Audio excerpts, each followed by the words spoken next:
일본에서 노래 한 곡으로 30년간 약 1,400억 원을 벌어들인 것으로 추정되는 한 여성이 있었어요. 하루에 1억 원 이상을 번 적도 있었다고 합니다. 그런데 2012년 그녀가 30년간의 결혼 생활을 끝내고 한국으로 돌아왔을 때 그녀의 손에 남아있던 것은 아무것도 없었습니다. 위자료도 재산 분할도 단 한 푼도 받지 못했어요. 남편은 재판정에서 이렇게 말했다고 해요. 돈이 하나도 없다고. 본인 입으로 그녀는 이렇게 말했습니다. 출연료가 얼마였는지, 직원들 월급이 얼마였는지 자기는 모른다고.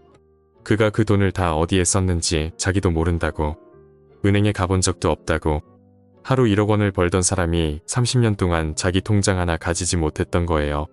그녀는 왜 18살이나 많은 그 남자에게 모든 것을 맡기고 30년을 살았을까요? 왜 30년 동안 단 한 명의 아이도 가지지 못했을까요?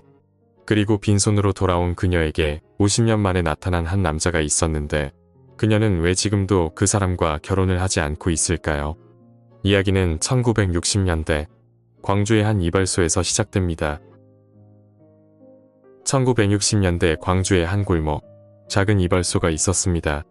가위 소리가 댕고 손님 한 명이 문을 열고 들어올 때마다 안쪽에서 아버지의 목소리가 들려왔어요. 연자야, 노래 한 곡 해드려라. 그러면 5살, 6살 난 여자아이가 의자 옆으로 나와 손님 앞에서 노래를 불렀습니다. 손님이 머리를 깎는 동안에도, 면도를 하는 동안에도 아이의 노래는 멈추지 않았어요. 영업이 끝나고 손님이 모두 돌아간 뒤에도 아버지는 곧장 가게 문을 닫지 않았습니다. 전축 위에 이미자 씨의 음반을 올려놓고 텅 빈 이발소 안에서 1시간 동안 딸에게 그 노래를 듣게 한 뒤에야 비로소 불을 끄고 나갔다고 해요. 그 아이가 세상에 나온 곳은 그 이발소가 아니라 광주 사직동 어느 집의 마당이었습니다. 1959년 1월 어머니가 산 달이 가까워지자 할머니가 이렇게 말씀하셨다고 해요. 한 집에서 두 사람이 태어나면 안 된다고. 그래서 어머니는 마당으로 나가 차가운 바닥 위에서 큰딸을 낳아야 했습니다. 그 큰딸이 바로 김연자 씨였어요. 초등학교 3학년이 된 어느 날 큰어머니가 어린 연자 씨의 손에 동전을 쥐어주었습니다. 노래자랑 참가비 200~300원, 그리고 따로 용돈 10원이었어요. 그날 무대 위에서 연자 씨가 부른 것은 동요 한 곡. 결과는 탈락이었고 참가상으로 받아든 것은 소주 한 병이었습니다. 큰어머니에게 한참을 야단 맞았다고 해요. 5학년 때 동네의 벚꽃 노래자랑이 열렸어요. 친구 정우순 씨와 함께 무대에 오르기로 했는데 입고 나갈 옷이 없었습니다. 그날 어머니는 손목에서 시계를 풀었어요. 그것을 들고 전당포로 가서 돈으로 바꾸고 그 돈으로 두 아이의 옷을 맞춰주신 것입니다. 그 무대에서 연자 씨는 인기상을 받았어요. 그 무렵 광주 시내의 한 가요교실 학원에서 연자 씨를 5년 동안 무료로 가르쳐주겠다고 했습니다. 같은 학원에 다니던 남자아이가 한 명 있었는데 시골에서 논밭을 팔아 학원비를 마련해온 7살 위의 학생이었어요. 이름은 홍상기. 홍상기 씨는 같은 학원에서 노래를 배우는 어린 연자 씨를 지켜보고 있었습니다. 하지만 연자 씨는 그 오빠의 존재를 알지 못했어요. 두 사람은 같은 공간에서 같은 노래를 배우면서도 한 번도 말을 섞지 않은 채 그 시간을 흘려보냈습니다. 가수가 된 뒤에도 연자 씨에게는 미장원에 갈 돈조차 없는 날이 자주 있었다고 해요. 그럴 때면 아버지는 딸을 의자에 앉혀놓고 손수 머리를 만져주셨습니다. 손님들의 머리를 깎던 그 손이 이번에는 무대에 오를 딸의 머리를 빗어주고 있었던 거예요. 그 학원에서 같은 노래를 배우던 7살 위의 그 소녀는 훨씬 나중에 연자 씨의 인생에 다시 나타나게 됩니다. 1973년 가을, 광주의 한 중학교에서 연자 씨에게 정학 처분이 내려졌습니다. 학교 수업을 들어야 할 학생이 열흘 동안 어른 가수를 따라다니며 지방 공연 무대에 올랐다는 것이 그 이유였어요. 중학교 3학년 2학기, 15살이 되기 전이었습니다. 그 소식을 들은 아버지는 한참을 말이 없었다고 해요. 그러다 어느 날, 딸 앞에 서울행 완행 열차 표 한 장을 내밀며 가서 가수가 되라고 하셨습니다. 이발소에서 매일 노래를 시키던 그 아버지가 이번에는 딸을 광주에서 멀리 떠나보내고 있었던 거예요. 연자 씨는 그 기차에 혼자 올랐습니다. 14살이었어요. 서울에 도착한 연자 씨가 들어간 곳은 미아리 작은 아버지 댁에 작은 방 한 칸, 사촌 동생 넷이 함께 자고 있던 방이었습니다. 다음 날부터 오디션을 보러 다녔지만 가는 곳마다 탈락이었어요. 그 시절 가장 큰 무대였던 나훈아 씨의 콘서트장도 찾아갔지만 문 앞에서 그대로 돌려보내졌다고 해요. 청계천 오아시스 레코드 오디션에 합격한 것은 그 무렵이었습니다. 그런데 회사가 맡긴 일은 노래가 아니라 3층 공장에서 카세트 테이프를 감는 공원이었어요. 월급은 2만원. 하루 종일 테이프를 감다가 단 1시간만 연습실을 쓸 수 있었고 밤이 되면 나이를 속이고 카바레 무대에 올라 노래를 불렀다고 합니다. 훗날 연자 씨는 그 시절을 이렇게 회상했어요. 너무 빨리 사회인이 돼 청춘이란 것이 없었어요. 1977년 여름 일본 토리오 레코드에서 오디션 합격 소식이 들려왔습니다. 어머니는 찬성하셨지만 아버지는 끝까지 반대하셨다고 해요. 같은 나라 안의 일이었던 서울행과 달리 일본은 또 다른 이야기였으니까요. 비자가 나오기까지 10달이 더 걸렸습니다. 도쿄에 도착한 연자 씨는 일본어를 한마디도 하지 못했어요. 매일 밤 어머니에게 전화를 걸어 울었는데 한 달 요금이 30만 엔까지 나온 적이 있다고 합니다. 당시 일본 직장인의 한 달 월급이 12만 엔이었어요. 그 일로 회사에서 호되게 혼이 났다고 해요. 일본에 건너간 지 1년쯤 지난 1978년의 어느 날 연자 씨는 한 방송 현장에서 한 남자를 만났습니다. 클리어톤즈라는 악단의 단장이자 한국 예총 일본 지부장이었던 제1교포 2세 김호식 씨. 연자 씨보다 18살이 많은 남자였습니다. 연자 씨의 어머니와는 2살, 아버지와는 7살 차이였어요. 그 만남에 대해 연자 씨는 훗날 이렇게 말했습니다. 누군가와 한국말로 대화가 된다는 것만으로도 굉장히 반가웠다. 말이 통하지 않는 나라에서 1년을 지낸 19살 처녀에게 한국말로 자기를 알아봐주는 그 남자는 그저 한 사람의 어른이 아니었을지도 모릅니다. 그리고 4년 뒤 두 사람은 결혼하게 됩니다. 사랑 때문이 아니었어요. 비자 때문이었습니다. 1982년 4월의 도쿄. 연자 씨는 23살, 일본에 건너온 지 햇수로 5년이 되어 있었습니다. 그런데 그 5년 동안 히트곡 하나 내지 못한 채 회사에서 해고된 처지였어요. 본인은 그 시절을 이렇게 회상했다고 합니다. 3년 동안 히트도 못하고 월급만 나가는 가수였다고. 할 일이 없어 먹기만 했더니 턱이 3개가 될 정도로 살이 쪘다고도 했어요. 한국으로 돌아와 1년 가까이 지내는 동안 연자 씨의 생활비를 대주던 사람이 있었습니다. 그 무렵 알게 된 김호식 씨였어요. 다시 일본 무대로 돌아가려면 비자가 필요했고 그것을 해결할 가장 빠른 길이 결혼이었습니다. 그렇게 두 사람은 부부가 되었어요. 연자 씨가 노래를 다시 시작할 수 있게 된 대신 그날 이후 30년 동안 연자 씨의 모든 것은 남편의 손에 맡겨지게 됩니다. 남편 김호식 씨는 매니저이자 소속사 사장이었습니다. 출연 계약을 맺는 것도, 출연료를 받는 것도, 직원들 월급과 무대 의상비를 관리하는 것도 모두 그의 일이었어요. 연자 씨가 하는 일은 무대에서 노래를 부르는 것뿐이었습니다. 훗날 연자 씨는 그 시절을 이렇게 돌아보았어요. 내 자신이 진짜 왜 그랬는지 알 수는 없지만 지금 생각해보면 노래다. 노래를 하고 싶으니까 모든 걸 다 참은 것 같다. 나는 노래만 하면 된다. 나머지는 다 알아서 해줄 거야 라고 믿었다. 수입의 일부만이라도 자기 몫으로 달라고 부탁해 본 적이 있었지만 남편은 들어주지 않았다고 해요. 여자는 남편에게 모든 것을 맡겨야 한다는 것이 그의 생각이었습니다. 그래서 연자 씨는 자기 출연료가 얼마인지, 직원들 월급이 얼마인지도 모른 채로 30년을 살았어요. 그 돈을 어디에 썼는지조차 자기는 모른다고 훗날 본인 입으로 말했습니다. 은행에 가본 적도 없다고 했어요. 그 30년 동안 연자 씨에게는 아이가 없었습니다. 젊은 시절 아이를 갖고 싶다고 말한 적도 있었지만 남편의 대답은 한결같았다고 해요. 한 방송에서 연자 씨는 그때의 일을 이렇게 전했습니다. 그것도 남편이 필요 없다고 못 갖게 했다. 장난으로 남편이 나는 큰딸이 있으니까 괜찮다고 하더라. 남편이 나와 18살 차이가 나지 않냐. 남편이 가리킨 그 큰딸은 다른 누구도 아닌 연자 씨 자신이었습니다. 18살 어린 아내를 남편은 자기 딸 같은 존재로 여기고 있었던 거예요. 김호식 씨에게는 이미 전처와의 사이에 자녀가 있었고 손주까지 있었다고 전해지고 있어요. 연자 씨가 그 사실을 언제 알게 되었는지는 알려지지 않았습니다. 다만 그 30년 동안 김호식 씨에게 새 아이는 필요하지 않았던 거예요. 남편이 한 방송에서 했던 말은 이러했습니다. 가수의 길을 걷는다는 것은 그것만 생각하는 편이 좋은 가수가 될 수 있을 거라고 생각했다. 가엾기도 하지만 이미 가수의 길을 택했으니 어쩔 수 없다. 가엾기도 하다. 그러나 어쩔 수 없다. 그 말 안에서 아내의 인생은 이미 결정되어 있었습니다. 세월이 흘렀습니다. 10년, 0, 1, 20년, 0, 1, 그리고 30년. 일본에서 연자 씨는 하루에 1억 원 이상을 번 적도 있었다고 합니다. 30년 동안 벌어들인 돈이 약 1,400억 원으로 추정된다는 이야기도 있어요.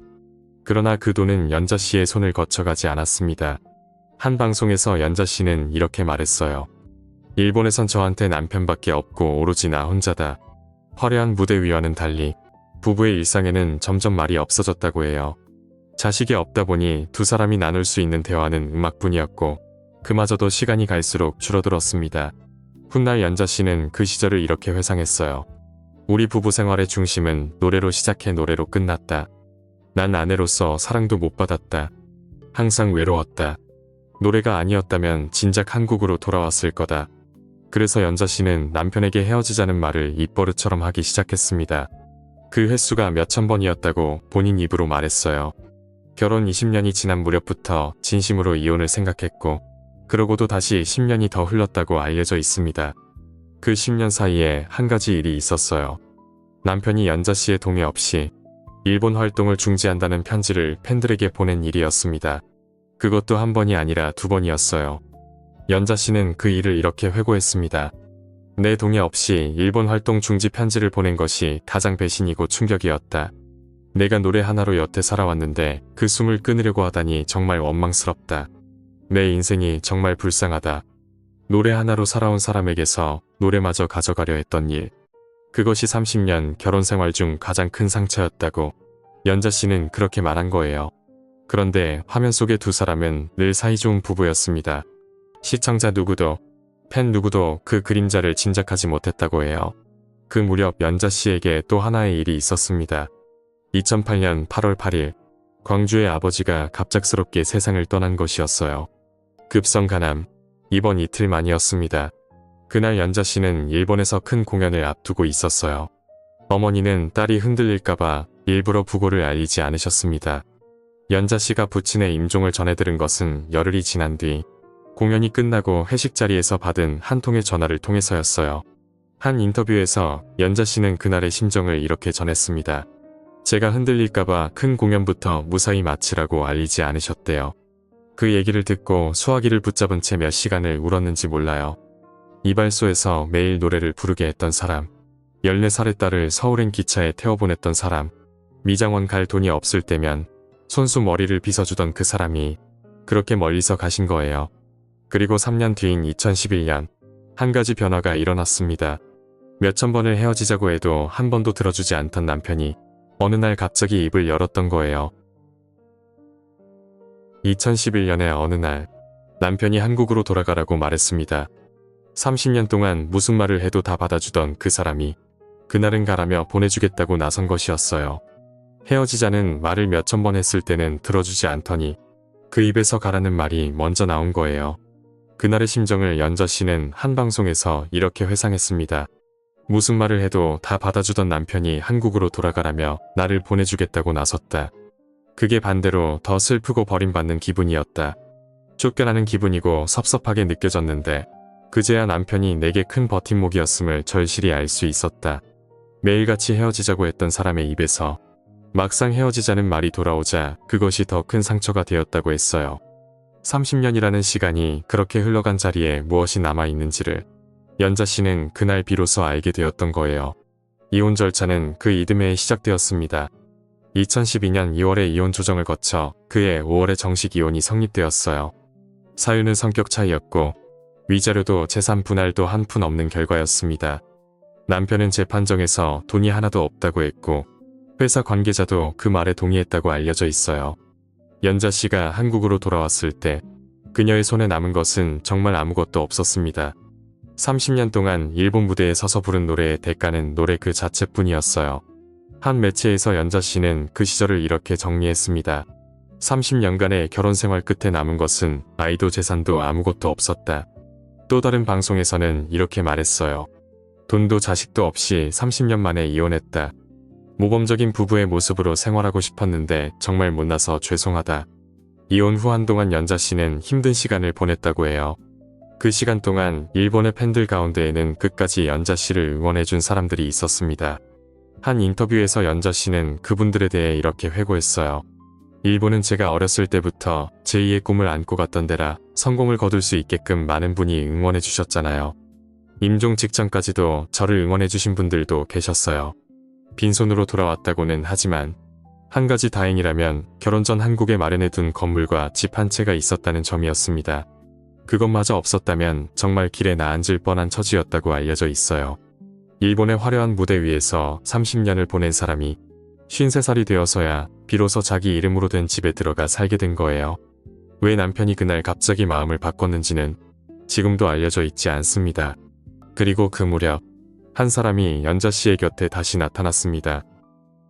빈손으로 돌아온 연자 씨의 곁에 다시 나타난 그 사람은 50년 전 광주의 한 가요교실 학원에서 어린 연자 씨를 같은 공간에서 지켜보던 그 소년이었습니다. 시골에서 농밭을 팔아 학원비를 마련해온 7살 위의 사람, 홍상기 씨였어요.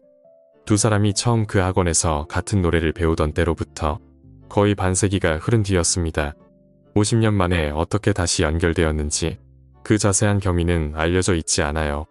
다만 연자 씨가 빈손으로 한국에 돌아와 가장 힘들었던 그 시기에 홍상기 씨가 곁에 있어 주었다고 합니다. 한국 가요계로 활동의 무게중심을 옮기던 연자 씨에게 그는 소속사 대표가 되어주었고 곧 연인이자 동거하는 사이가 되었어요. 훗날 한 방송에서 연자 씨는 홍상기 씨에게 이런 질문을 던졌다고 해요. 그때 왜 나한테 말 안 걸었냐? 50년 전 같은 학원에서 자기를 알아보던 그 오빠가 왜 한 번도 자기에게 말을 걸지 않았느냐는 물음이었습니다. 홍상기 씨는 그 질문에 그저 웃기만 했다고 해요. 그 웃음 안에 어떤 답이 있었는지는 끝내 말로 옮겨지지 않았습니다. 처음에 연자 씨는 홍상기 씨를 사장님이라고 불렀다고 합니다. 그러던 호칭이 바뀌어 지금은 두 사람 모두 서로를 자기야라고 부른다고 해요. 18살 위의 남편에게 큰딸이라고 불리던 사람이 50년 만에 만난 옛 학원 친구에게는 자기야라고 불리게 된 거예요. 같은 사람이 받아든 호칭이 그렇게 두 번 달라져 있었습니다. 이 무렵 연자 씨에게 또 한 곡의 노래가 찾아오게 됩니다. 아모르 파티라는 곡이었어요. 홍상기 씨가 작곡가 신철 씨를 통해 작곡가 윤일상 씨를 연결해 주었고 연자 씨는 윤일상 씨에게 고기를 대접하며 사랑 이야기보다 인생 찬가를 한 곡 만들어 달라고 부탁했다고 합니다. 트로트 가수에게 EDM 풍의 곡이 와서 한 번은 포기했다가 다시 녹음을 했어요. 2013년 5월에 발매되었지만 그 애는 큰 주목을 받지 못한 채 묻혔습니다. 그러던 노래가 2016년 7월 KBS 열린음악회에서 엑소 다음 순서로 무대에 오르면서 엑소 팬들의 트위터를 타고 퍼져나갔고 2017년에 이르러 역주행 데이트가 되었어요. 가사 한 줄이 그 시절 한국 사회에 자주 회자되었습니다. 연애는 필수, 결혼은 선택. 30년의 결혼 끝에 빈손으로 돌아온 사람이 부르는 그 가사는 가사 자체보다도 더 깊은 무게를 가지고 있었을지도 모릅니다. 그런데 그 무렵부터 결혼이라는 말이 두 사람 사이에서도 자주 등장하기 시작했어요. 2021년에 연자 씨는 코로나가 끝나면 결혼하겠다고 밝혔습니다. 2023년에는 칠순이 되기 전에 기념관이 완공되면 식을 올리겠다고도 했어요. 두 사람 사이에 결별설이 돌면 아니라고 했고 결혼은 반드시 할 것이라고도 했습니다. 그 약속은 거의 매년 한 번씩 갱신되고 있었어요. 그러던 2025년 3월 29일 KBS 편스토랑에서 연자 씨가 했던 말은 그 모든 약속을 한 번에 거두어드리는 것이었습니다. 결혼은 해도 후회 안 해도 후회지만 이미 경험을 해봤기에 미련이 없다. 남자친구에게는 미안하지만 노래랑 결혼했다. 코로나가 끝나면 한다던 약속도 칠순 전에 식을 올리겠다던 말도 결국은 그 한마디로 정리된 셈이었습니다. 50년 만에 다시 만난 그 사람과의 사이에서 연자 씨가 끝내 도달한 결론이 그것이었어요.